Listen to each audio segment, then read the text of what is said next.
At 4 o'clock, we got our second 4 o'clock game. We got Tulsa, which is 2-1, traveling number 16, Ole Miss. Ole Miss favored by 21 on the SEC network. Let's go over the stats real quick and then what I think of this football game.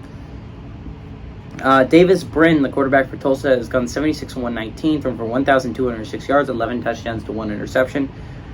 Steven Anderson on the ground has had 35 carries for 130 yards and 4 touchdowns. Keelan Stokes has had 20 catches for 457 yards and 3 touchdowns. Jackson Dart for Ole Miss has gone 38-58 early on, thrown for 543 yards, 3 touchdowns, 2 interceptions. Zach Evans on the ground has had 49 carries for 317 yards and 3 touchdowns. And Jonathan Mingo through the years had 9 catches for 203 yards. Tulsa leads the series 3-0 all time against Ole Miss. From 1932 to 1964, so it's been a while since these two teams have played. Ole Miss has scored a grand total of 7 points in all 3 of those games. So, Ole Miss offense has not exactly been explosive against Tulsa in the past. But again, this is the deep past. This is olden times, guys. I know, I don't even think my mom and dad were alive the last few times these two football teams played. So, that's kind of insane. I'm pretty positive, actually, yeah. Yeah, that'd be like 58, almost 60. So, like, yeah.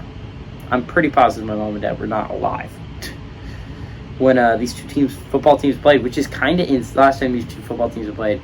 It has been a hot second since Ole Miss has played Tulsa. I think is the possibility of being a really interesting game, right? Ole Miss has been shaky on offense to start, right? They're still trying to find the footing without quarterback Matt Corral.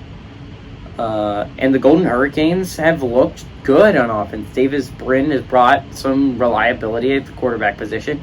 And remember, they're 2-1, and the only reason they've lost a game was because they lost the heartbreaker to Wyoming. A game they really could have had multiple times. I mean, it went to multiple overtimes.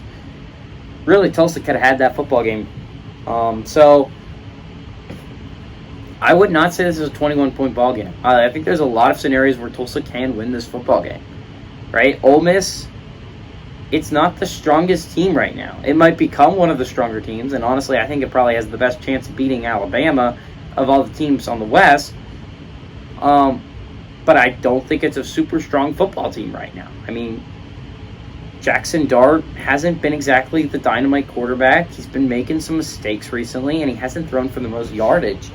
Now, to be fair, he hasn't been playing the most greatest opponents, and they've been taking him out after a little bit. But there's definitely some mistakes there, mistakes that Tulsa can capitalize on if they play well in this game. I think this is a surprisingly close football game. I think Ole Miss wins, but I think Tulsa covers a 21-point spread.